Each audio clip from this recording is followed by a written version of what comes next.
He gets his helmet off. Nick, you had a very tragic Imola weekend. How's the team picked himself up?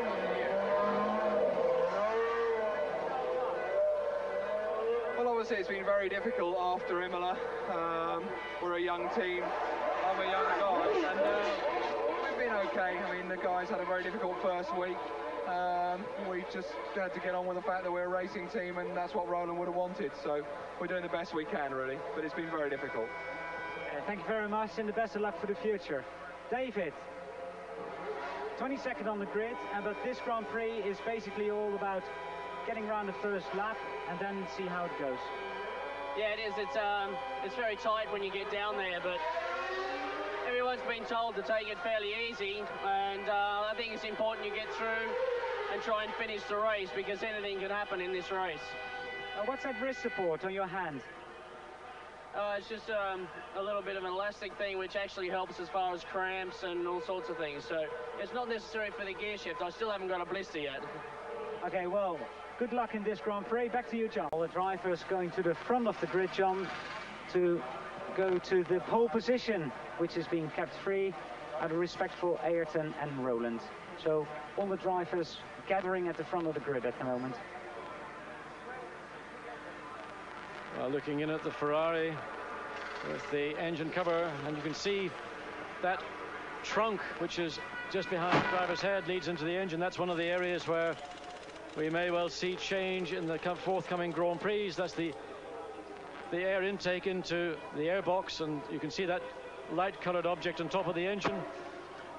That's going to be removed, and the effect of that is, in principle, it'll affect top end power of the engine, maybe 15 or so horsepower reduction.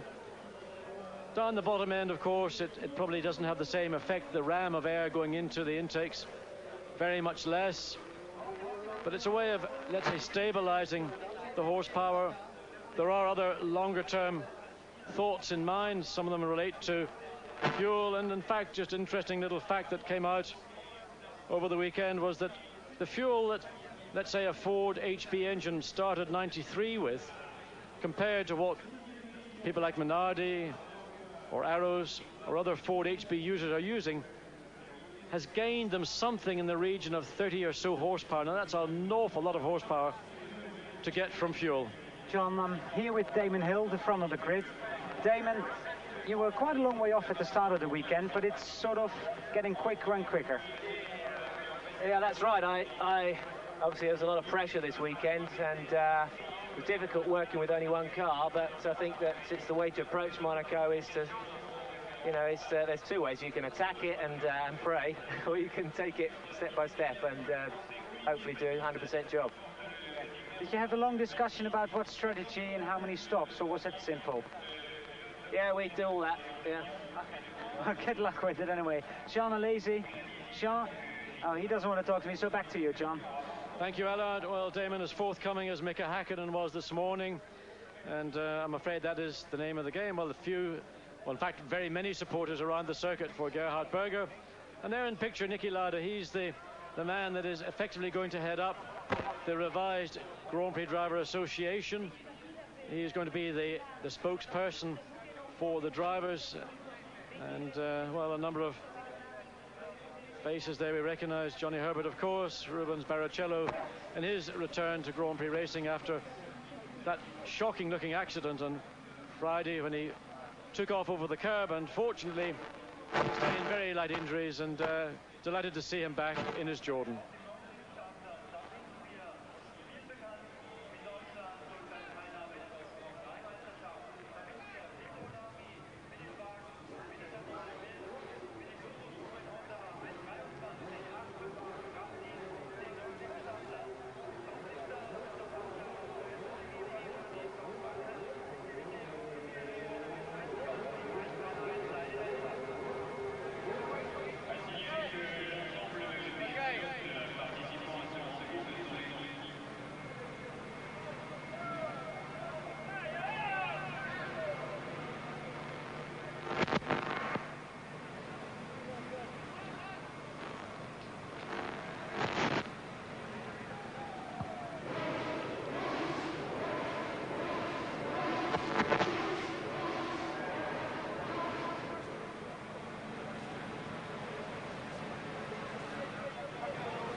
a minute's respect to Ayrton Senna and Roland Ratzenberger, who most tragically lost their lives in Imola, and Christian Fittipaldi and Rubens Barrichello, fellow Brazilians, holding the Brazilian flag with the face of Ayrton on it. And obviously a very poignant moment indeed, and a very emotional moment. Unfortunately, in many ways, not the best way for those two young men to get into their cars this afternoon, but such was the depth of tragedy in Imola that this was what the drivers themselves chose, how to express their emotion. John, Mika Häkkinen. Mika, front row to grid, first time. How's it feel like? The last time. Carry on. What's the feeling actually being on that front row? Well, I have to tell you something a lot. I've been racing many years, and this is my third year now in Formula One. Third real season in Formula One. And I do feel less nervous to be in the front row. I feel very comfortable, feel confident, feel good. And I'm sitting at the moment in the top car and top team. I'm feeling great. Is left foot braking an advantage here, Mika? It's every circuit advantage. I like the system, and it's coming from the long experience of the karting. And I use it now in Formula One. We can't be more clear than that, John.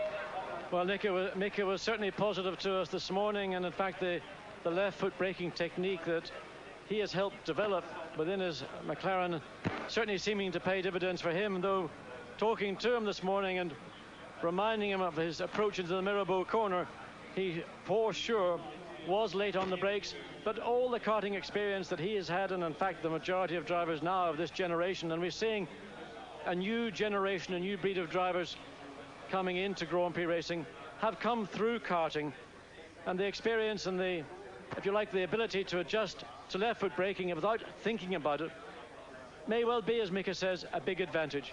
Certainly teammate Martin Brundle, of a generation now prior to Mika Häkkinen, still I think not quite comfortable with committing totally to left foot braking. He, I think, will slide his right foot across. Certainly that's the instinctive reaction when it comes to getting on the brakes when you're braking ever so late, as you do in a current Formula One car. John, all the drivers are getting back into their cars. I've got one here who's not racing. Hans Harold, you'll be back in Barcelona? Yes, we will be there. Yeah. What's Carl's situation like at the moment? At the moment he's stable. They do scanning every day, and I heard that they stopped with some machines, breathing machines, and they are planning to wake him Tuesday or Wednesday, and it's a good condition. Okay, I hope to see you back in Barcelona. And John, I'm coming back to the booth because the drivers are getting in their car. Well, thank you, Ellard, and there's the scene. Looking mid-grid backwards. And Gerhard Berger now donning the balaclava. That's a fairly important part of a driver's underwear. He tucks it right down as deep as possible under the vest he wears, and under, of course, the overall itself.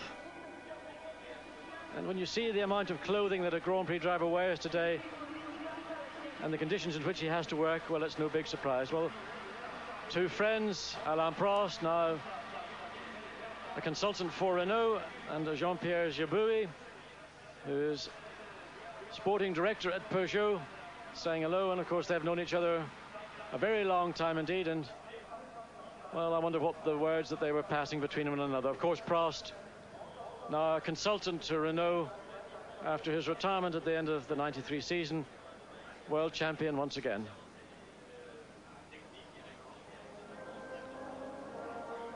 Well, it's some 8 minutes before the grid then will make its way around for this final parade lap.